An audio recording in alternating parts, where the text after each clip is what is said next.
এটা হচ্ছে প্রিয়জন ফ্যাশন হাউস, প্রিয়জন মাল্টিমিডিয়া আছে, প্রিয়জন সাহিত্য আছে, প্রিয়জন প্রকাশনী আছে। এটা হচ্ছে এদের গার্মেন্টস।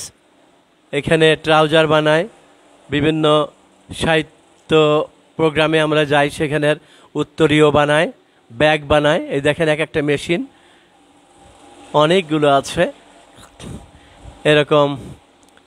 এখানে এখন তো রাত্রবেলা, দিনের বেলায় আসলে এখানে দেখতাম যে কাজ করছে, কিন্তু এখন তা না, অনেকগুলো মেশিন এখানে।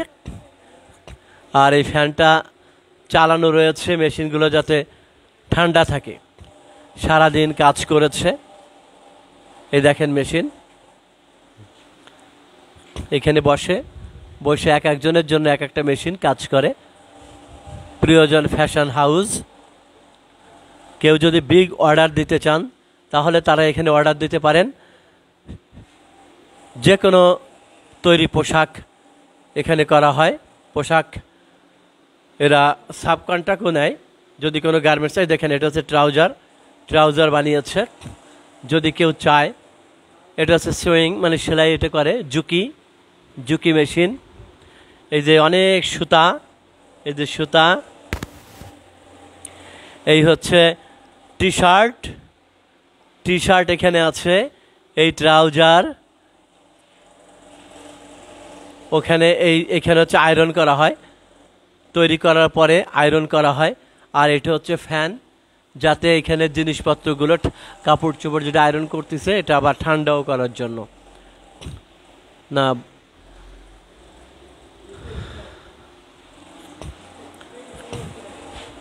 এটা হচ্ছে শুধু সেলাই করা হয়, এর মধ্যে হচ্ছে শুধু সেলাই করা হয়। আর যেখানে কাপড় কাটা হয়, প্যান্ট বলেন ট্রাউজার বলেন, সেটা হচ্ছে এইখানে। এই যে মাস্টাররা এখানে দাঁড়িয়ে কাপড় একসাথে কেটে ফেলে। এই যে কাপড়গুলো এগুলো সেট করা আছে, এই যে দেখেন। এই যে এটা দিয়ে কি বানাবে জানি না, পাঞ্জাবি, ও ট্রাউজার বানানো হবে। তো ট্রাউজারের অনেকগুলো পিস এই যে এখানে দেখেন একসাথে রাখা আছে। এরা কেটে তারপরে ওই পাশে যেটা দেখালাম মেশিন, ওটা হচ্ছে সেলাই করা হয়। আর এই হচ্ছে ব্যাগ, অনেক কিছু বানায় এরা। এই যে ট্রাউজার এখানে কেটে রেখে দিয়েছে, না এটা কাপড়, এই কাপড়টা পরে ওখানে সুন্দর সাইজ করা হবে, কাটা হবে। এটা হচ্ছে তৈরি, এটা ফিনিশড গুড, এটা একেবারে তৈরি করা হয়ে গেছে, হওয়ার পরে যে প্যাকেট করা হয়েছে। হ্যাঁ, এই হচ্ছে এটাকে কি বলা হয়, জ্যাকেট। দেখেন জ্যাকেট, কেউ যদি জ্যাকেট বানাতে চান এখান থেকে জ্যাকেটও বানাতে পারবেন। এরা বিভিন্ন বড় বড় গার্মেন্টস, তারা ইচ্ছে করলে এদেরকে সাব কন্ট্রাক্ট দিতে পারেন, যারা এরা তৈরি করে দেবে। সুন্দর, হ্যাঁ খুবই সুন্দর। এই জ্যাকেটের ভেতরে কি, এটা কি ফোম দেওয়া না? আপনি এখানে সেলাই করেন নাকি? না, দেখতে। আচ্ছা আচ্ছা আচ্ছা, খুবই সুন্দর। তা আমরা দেখলাম এই যে হচ্ছে বিভিন্ন সাহিত্য প্রতিষ্ঠান তাদের ব্যাগ বানায়, বাংলা একাডেমি বানায়, তারপরে বিভিন্ন প্রতিষ্ঠান বানায়, তাদের ব্যাগগুলো তারা এখানে বানাতে পারে। আমাদের সাহিত্য যারা সংগঠন আছে তারা ইচ্ছে করলে এখানে সাহিত্য সংগঠনের থেকে ব্যাগ বানাতে পারে বিভিন্ন। এই যে আমাদের প্রথিতযশা কবিরা আসছে, প্রথম হচ্ছে ছড়াকার আতিক হেলাল, তারপরে হচ্ছে আবুল কালাম আজাদ ভাই কবি, তারপরে হচ্ছে এই হচ্ছে প্রিয়জন ফ্যাশনসের মালিক, যেটা আমি এতক্ষণ দেখালাম, স্বত্বাধিকারী মালিক। হ্যাঁ, স্বত্বাধিকারী মানে মালিক, হ্যাঁ, মেশিন দিয়ে কাটা দেখাচ্ছে। এই হচ্ছে আমাদের অভিনেতা, যেটা আমরা মধুমিতার গ্রুপের নওশাদ সাহেবকে বলতাম, আমরা ভাবতাম তিনি, আসলে ইনি না, ইনি হচ্ছে ABM সোহেল রশিদ ভাই, অমায়িক লোক, উনি বেশ ভালো মনের মানুষ, আমার ক্লাসমেট, ইয়ারমেট। হ্যাঁ, আর যা দেখালাম এই যেগুলো সব দেখিয়েছি, এই ভেতরে দেখিয়েছি সব মেশিন। আগামীতে আমরা দিনের বেলা এসে কর্মরত অবস্থায় আমরা সেই ছবিগুলো তুলব।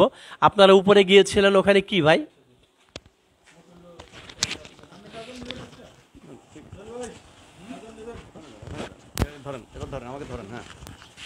উপরে দেখলাম যে একটা ইউনিট হচ্ছে, এটা ফার্স্ট ফ্লোর উপরে হচ্ছে, তো তৈরি হচ্ছে, যেটা এই বাড়ির মালিক তিনি তৈরি করছেন। তো এই প্রিয়জন ফ্যাশন হাউসের যিনি এখন স্বত্বাধিকারী মোসলেউদ্দিন ভাই উপরে শিফট করবেন আর কি।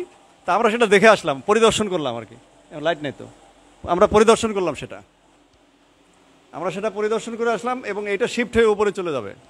তো ভালো লাগলো, এগুলো শিফট হয়ে উপরে চলে যাবে, ওনার অফিস আমাদের এই প্রিয়জনের অফিস মানে ফ্যাশন হাউসের অফিস উপরে চলে যাবে এবং এই সম্পূর্ণ শিফট হয়ে যাবে। এটা নিরাপত্তা এবং শারীরিক যেটা স্যাঁতস্যাঁতে যে পরিবেশটা সেটা থেকে আমরা মুক্তি পাবো ওখানে গেলে। এটা আবুল কালাম আজাদ ভাই দেখে এসেছেন, একটু বলুন। হ্যাঁ, আমরা উপরে ভিজিট করে আসলাম। আসলে দোতলাটা যেটা ভাই বলেন ফার্স্ট ফ্লোর, সেটা কমপ্লিট হচ্ছে।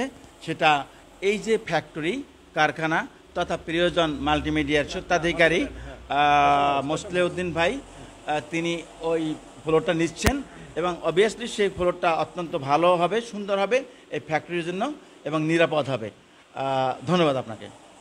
অনেক অনেক ধন্যবাদ আবুল কালাম আজাদ ভাই। আর এতক্ষণ যে আমি কথা বলছিলাম, এবার আমি আমার কালাম ভাইয়ের সাথেই আছি, যে আমি এতক্ষণে দেখালাম যে ট্রাউজার, তারপরে ব্যাগ, উত্তরীয়, তারপরে কি জন্য বলে ওটাকে জ্যাকেট, যাই বানান আপনি সেটা এখানে করা যায়। এই যে মাল্টিমিডিয়ার দুজন আছে, প্রিয়জন মাল্টিমিডিয়ার, মোজাম্মেল হোসেন মিলন, টেকনিশিয়ান, মাল্টিমিডিয়ার টেকনিশিয়ান। জি, আমি ইমাম হোসেন নয়ন, গ্রাফিক্স ডিজাইনের পক্ষে আছি। Graphic designer. বইয়ের প্রচ্ছদ উনি করেছিলেন বোধহয়, ওই ভূত কি যেন, ভূত অদ্ভুত আতিক হেলাল ভাইয়ের ভূত অদ্ভুত প্রিয়জন প্রকাশনী করে দিচ্ছে। কারণ হচ্ছে আতিক হেলাল ভাই কুষ্টিয়া ইউনিভার্সিটিতে ওনার একটা বিষয় থিসিস করা হবে, ওনার লেখা নিয়ে থিসিস করার জন্য ওখানে পুরস্কার স্বরূপ ওখানে কুষ্টিয়াতে হচ্ছে ওটা অনুমোদন দেওয়া হয়েছে। সেখানে আতিক হেলাল ভাইয়ের লেখা এবং আতিক হেলাল ভাইকে নিয়ে গবেষণা করা হচ্ছে। এই খুশিতে প্রিয়জন প্রকাশনীর স্বত্বাধিকারী মোসলেউদ্দিন ভাই আতিক হেলাল ভাইয়ের একটি বই ভূত অদ্ভুত, ওটা বিনা পয়সায় পুরস্কার হিসেবে করে দিচ্ছে এবং সেই প্রচ্ছদের কাজ করছে ইমাম আর হচ্ছে এই যে কি মিলন, ইমাম এবং মিলন, এরা কম্পিউটারে কাজ করছে, বোধহয় কম্পোজগুলো করবে না। অনেক ধন্যবাদ আতিক হেলাল ভাই আপনাকে, অনেক ধন্যবাদ রবিউল মাশরাফি, অনেক ধন্যবাদ আবুল কালাম আজাদ, অনেক ধন্যবাদ ইমাম, অনেক ধন্যবাদ মিলন। আমরা তাহলে ধন্যবাদ আপনাকেও, আমাকেও।